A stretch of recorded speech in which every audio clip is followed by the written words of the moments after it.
Today, the big moving day has finally arrived. Or, well, it's not really as climactic as I would have anticipated, because there are quite some things that have gone wrong so far.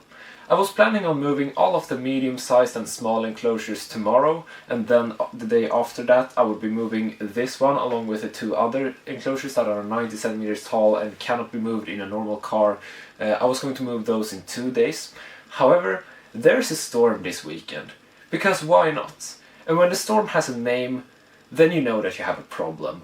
And I thought it wouldn't be the best idea to move all of these exotic pets in a cold October day with 7 or 8 degrees Celsius outside when rain is pouring down, so the enclosures would just get wet and cold very quickly, especially with the humid air and all of that. So I wasn't feeling confident that we would be able to keep them warm during the ride. However, today the weather is better, so instead we're going to try to move as many enclosures as possible today, this evening, and then we will see if it feels appropriate to move some other things this weekend. However, we have cancelled the big truck that we were going to hire for Sunday for moving the big enclosures. We're just going to do it all in our own cars and see how it's going to go. So I don't know how much time I will have to film everything during the moving process itself, but I will at least show you the preparations before, and I'm going to try to also make a time lapse of it. Here you can see me preparing to move the enclosures themselves. At first by unplugging all of the lights and removing them from the enclosures, and then simply carrying the enclosures downstairs to get ready to move them into the car. It was extremely strange seeing all of these shelves empty, as I haven't seen them all empty at once in many years. The room has been full of enclosures for a very long time. You may notice that there are some pieces of tape on these enclosures, which I'm going to talk about later. Here you can see them all lined up on the floor in the living room and in the hall. I wanted them all here so I could move them into the car at once, since I didn't want them to be outside in the car for longer than necessary. I did heat up the car with a heat fan before moving them into it though. I put all of the full glass enclosures which weren't exoterras on a carpet or something along those lines, as I don't want to put them directly on the floor, just in case there would be a rock or something that would make the bottom glass pane crack. One of the worst parts about moving is having to say goodbye to these two girls. Obviously, they cannot move with me to my apartment, and they are the family cats, so they will have to stay at my parents' house where they are a lot happier. Then it was time to start driving, and it was a very slow drive, especially here on the gravel road. Here you can also see a second car packed with various lights, as well as a stand that a couple of enclosures were standing on.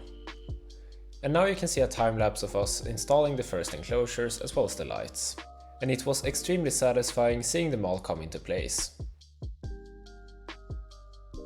It's now a few days later and we're back at my parents' house to move a couple more small and medium-sized enclosures. As you may notice, I'm putting tape on all of the sliding glass door tanks, as the doors can definitely open accidentally in the car while driving.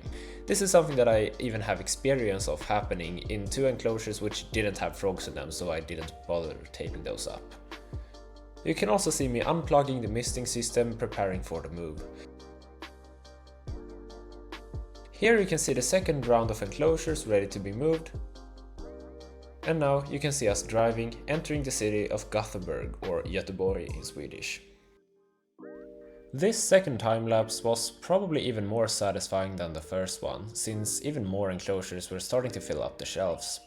As you can see, I did take my sweet time plugging in all of the lights, as I didn't just want to put random cables everywhere in a completely disorganized way. I wanted to keep a clean and not so messy look, so I really wanted to take my time and think it through. Now it's 2 weeks later and we're back one final time to move the last enclosures. It is extremely strange to see the whole room this empty, as the room hasn't been without a vivarium for many years. Something that I can highly recommend doing whenever you're moving any vivarium is to drain all of the excess water from the drainage layer, as all of that is completely unnecessary weight which you can easily get rid of. Here you can also see that I drained the water feature from the filter foam substrate in the big vivarium as well. And all of those aquatic plants did survive the move with no issues being dry for a couple of hours. With almost all of my animals, I kept them in their enclosures while moving, as it would be way more stressful if I were to catch them out before moving them, and I don't think I've had a single casualty during the move. However, I did catch out my crested gecko into this transportation tub, as that was quite easy to do. Here you can see me, my dad and a friend of mine trying to figure out how to move these enclosures in the most efficient way, and also seeing it kind of like practice for moving the big tank later. We did use some big suction cups which are great for holding glass, however you can never fully trust them, so we would always either hold a hand underneath the enclosure as well, or hold onto two suction cups on the same side at once. However, we also did get better and better at attaching these suction cups properly and strongly throughout the day, so at the end we were a bit more careless than we were before. As you can see, when we were moving across the floor, we didn't actually bother keeping a hand below the enclosures in case the suction cups would lose their grip, simply because the fall would only be a few centimeters, and due to the plastic frames of Exoterra tanks, that shouldn't be a too major issue. However, you can definitely not trust the suction cup if you're moving the enclosure to a new height. Taking the enclosure down the stairs was definitely the most difficult part, especially considering that the stairs turn halfway there. However, it was definitely possible, and I'm very thankful that we could be two people from below. Here you can also see how my dad was holding the two suction cups at once in the stairs, as while carrying the enclosure in the stairs, it would have been impossible to hold any hand below the enclosure. He was holding one hand on the upper suction cup and also a rope to the lower suction cup, so that he wouldn't ruin his posture and destroy his back. Then it was just a matter of carrying it into the van that we had rented from Europcar, which actually worked quite well. Here you can also briefly see the heating fan that we had used in the car for every single move, to keep the car warm and cozy for all of the animals. Now enjoy the final time lapse of us putting the last three enclosures into their place. You can also see that we used a towel to put the enclosures in place while sliding them across the aluminum shelves. The funniest thing about this time lapse is probably me sliding on my back underneath all of the enclosures in order to plug in a light in the corner. Now I'm going to shut up and let you enjoy a montage of how the new animal room looks.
Now that was it for this two-part series about moving my frog room. I am so happy that it all turned out well. Even though it didn't go exactly according to plan due to the big storm, we were still able to figure it out a few weeks later once the weather got better. It truly is amazing being able to enjoy my animals like this, where it's a bit more organized than it was before, and it's so much easier to take care of it all in this big and open space, rather than when everything was spread out in a much more disorganized way in my previous home.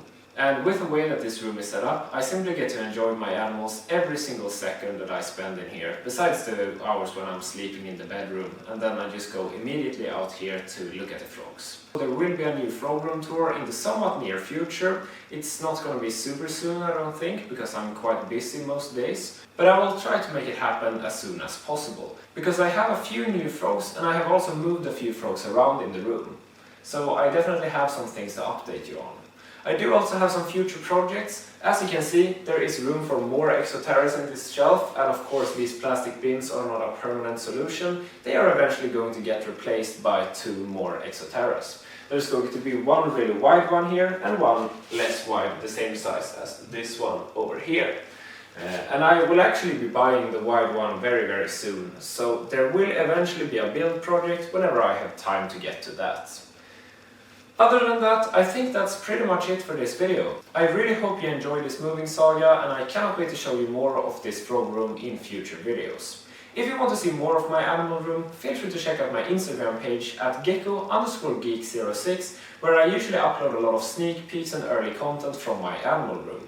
I haven't really done so right now because I wanted this video to be a big reveal of the new frog room, but I'm definitely going to start posting a lot more again on that Instagram page. You can also check out my Discord server if you want to speak more to me and the rest of our community. Also, if you enjoyed my videos, please consider subscribing to the channel and sharing it with a couple of friends. It's a completely free way to support me, but I really appreciate it since I spend a lot of time working on these videos. I also want to take this moment to say a big thank you for 10,000 subscribers. It was pretty much always a dream of mine to get that far on YouTube, but I didn't think it was possible until recently. It always felt like this very distant goal that would be impossible to reach. But thanks to all of you and your wonderful support and feedback and kind words, we have finally reached that point, and I really want to say thank you for that from the bottom of my heart. It truly means a lot to me that so many people are able to enjoy my content and find it inspirational. I haven't really made a 10k special video or anything like that yet, though let me know if you have any suggestions for that. But I suppose this whole moving saga is a very unique project, so I suppose this is a pretty decent 10k special. Thank you so much for watching this video, and thank you for supporting my channel. I will see you in the next video.